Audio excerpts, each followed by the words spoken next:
Hello. Hello, we're here with the OMOI founder Liz Sieber in her home office today. In the pandemic, the home office became really important, and even OMOI got a bit of press and like Best of Philly as like the best place to trick out your home office, which was, you know, a nice accolade to get. Without further ado, Liz, would you mind like introducing yourself? My name is Liz. I'm the owner of OMOI Life Goods, which used to be OMOI Zaka, which used to be just OMOI. And throughout all of those phases, I have hoarded so many things. My parents used to joke with me that if I wanted to shop as much as I like to shop, then I was gonna have to open a store. So here we are. And along the way, I love to pick up my favorite things that, you know, stand out to me. I also liked to be rescuing the things that didn't sell, or rescuing the last ofs that were like slightly, maybe they had gotten like a little damaged on the floor or something. So between all of the different opportunities I've had to collect things, that's why you see floor to ceiling stuff. It's quite endless though. I mean, I think it's like stunning and inspirational to be in a place where you're surrounded by like the accomplishments and achievements of the past and like the things that have inspired you along the way. Just something I quite admire. It's a nice space to be in, I have to say. Thank you. When it comes to like home office space, there's often talk of like how to have the most productive office or this or that. People will trick them out with like big monitors and desk mats and all kinds of sort of like tech-oriented stuff. I'm curious what your thoughts are on what makes a productive and inspiring place to work at home. That's a good question. I don't know. I think I need to kind of keep it low-key. Even though I'm often doing like kind of boring stuff like checking emails or like checking bank information or something. I don't want it to feel like I'm just in a desk job. And I also kind of just got acclimated when I first started doing all this work, and I would sit in the back of the Pine Street store and it would just be me and my laptop, and I don't know if anybody would remember, but it was a little fold down desk that had probably like half the space of this desk. Yeah. And I got so acclimated to just working on one single laptop screen with a tiny little notebook and like filing things like vertically, like in front of me. That's just how I work now, and I don't need lots of space. I brought this table in so that I could have space to kind of lay out my inspiration at a time, and also just to keep it from the clutter being on my little corner of a desk. But I think I kind of like having just a little compact space to work. It's my comfort zone. Okay, you said you had a lot of like things from the store, but do you have something from the shop that is like the most used item in the room? That's a good question. I mean, obviously I have like loads of supplies and little junk and notebooks, but this is only just one room at a house. Like I have a whole kitchen full of mugs from the shop. I have my my whole bedroom is filled with bags and socks and hats and scarves and all the things we sell. We're burning the incense from the shop, and I do that daily lately. Something else that I like to do is I also will, if I encounter something that I think has potential for the store, I will buy it for myself and see if I use it and if it passes the test. And sometimes it like does work out and it's functional. Other times it does not work out and it is not functional, and I won't bring it into the store. So sometimes there's even like things that are here that it's like, oh, we don't have it at the shop yet, but but just wait. What's your current faves? Yeah, well, as you guys know, you can watch my Traveler's Journal YouTube, where I take you on a thorough tour of my travelers.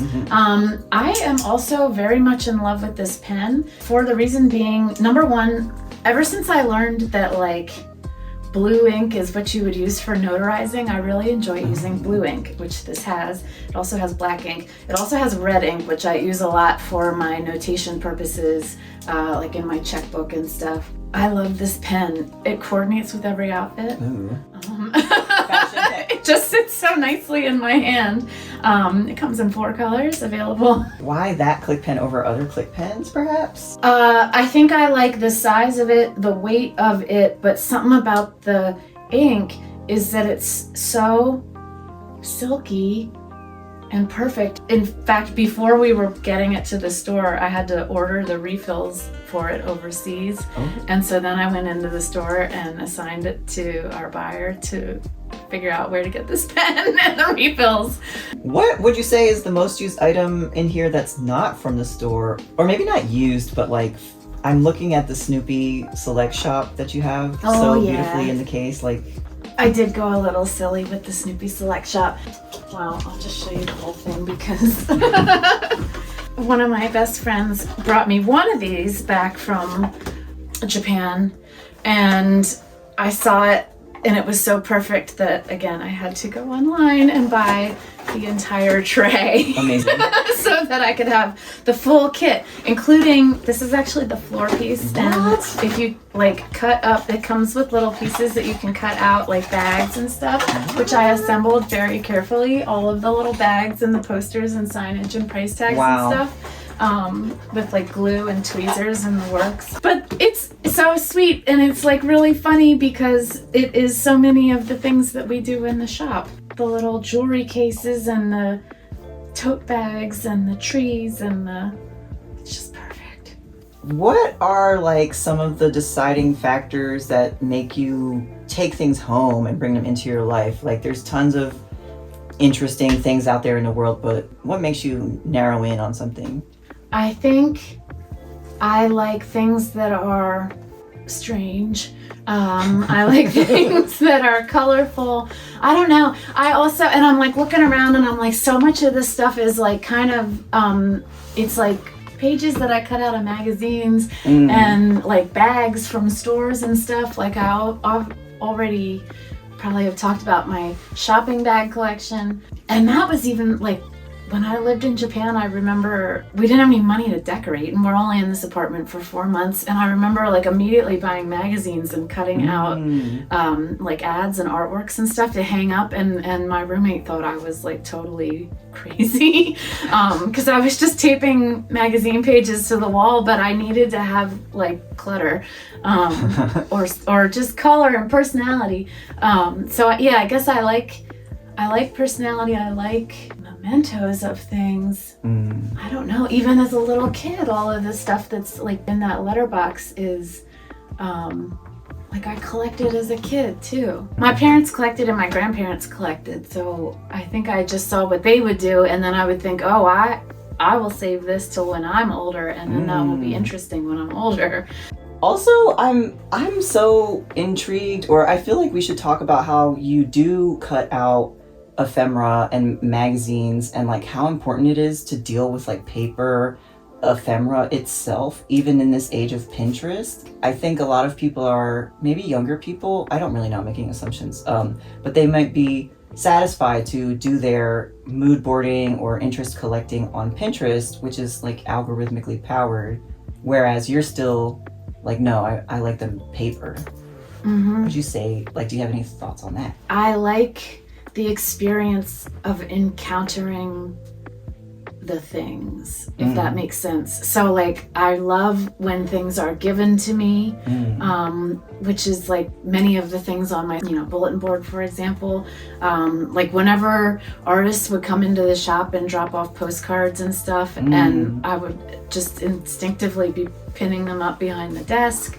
I think I just like the organic encountering things, because then that can kind of like, you have the context of like, is it real in the time, or am I looking at something from a different time period? Like, when it's from, and you can kind of piece that together. I like making like symmetries and stories. Obviously I listen to a lot of music, and that to me goes hand in hand with fashion, and so like putting those things together, like I love to, if I look at a magazine, if I look at an older magazine, I will also go back and try to find the music of that time period and like make that experience, and then that will kind of inspire me to remember weird little things about that time period. I like doing that a lot for the store, because I feel like I can like authentically remember quirky little things about a time period that were like, oh, if we bring this back, people will remember it and they will like it.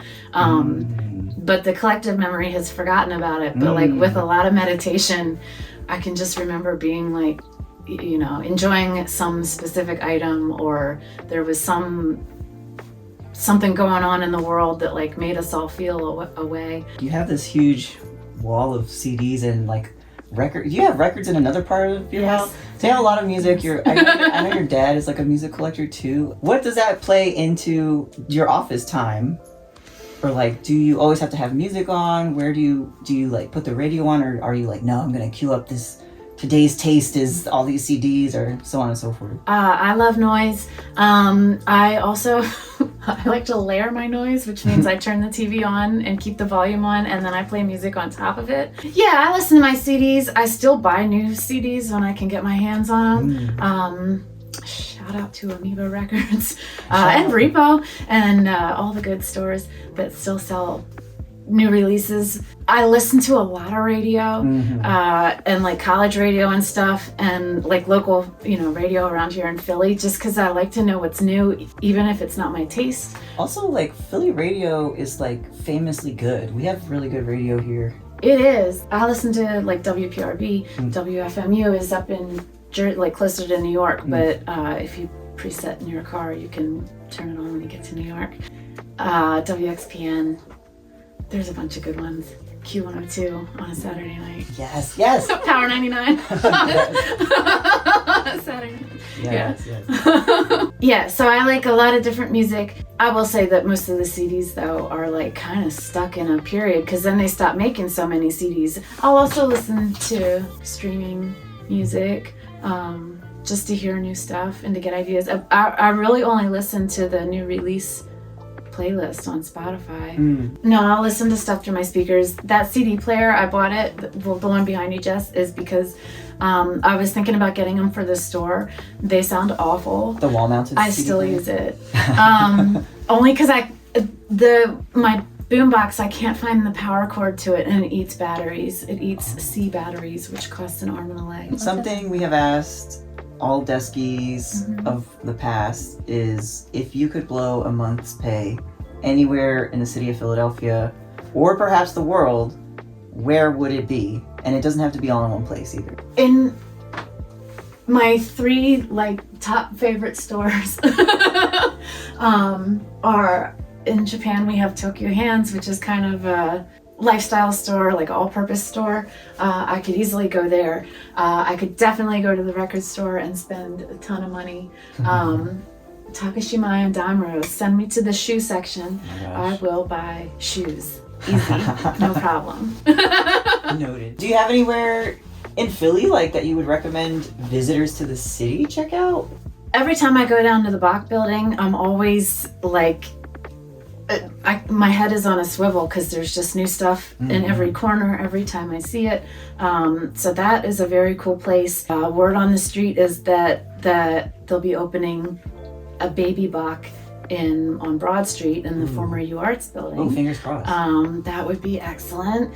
You know who's good is the Philadelphia Record Exchange. I just went in there and was able to find a bunch of stuff. They've been around for a long time and have like moved throughout the city. And now they're up in Fishtown, which is cool in and of itself. There's like loads of restaurants and ice cream shops. And yeah, Record Exchange is great. Repo is always great. I love it. It's not women owned, but it's women managed, and they're buying the good stuff, in my opinion. Yeah. I still like Main Street Music out in Manayunk.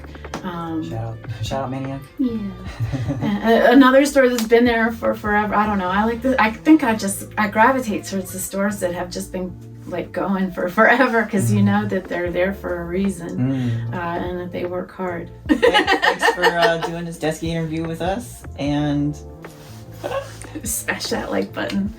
Sorry. Close.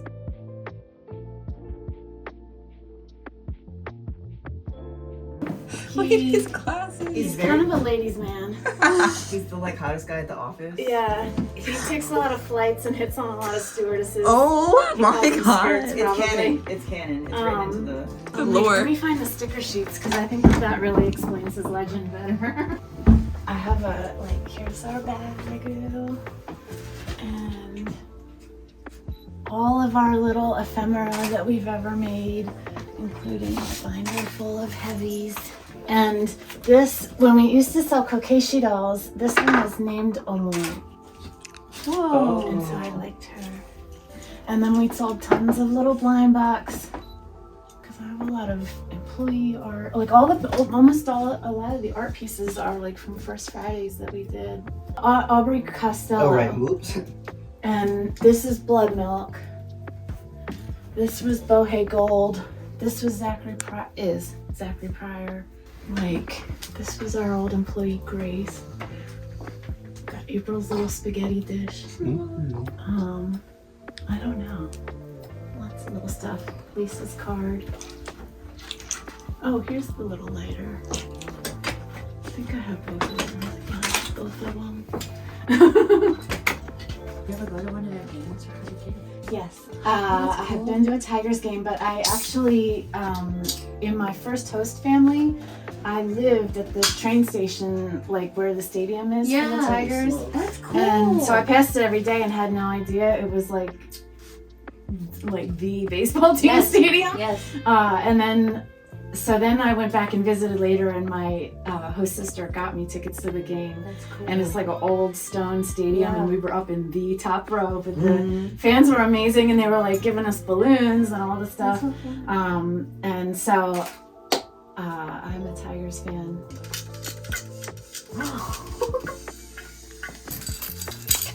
These were the displays. What? Like we sold them in boxes, and then What?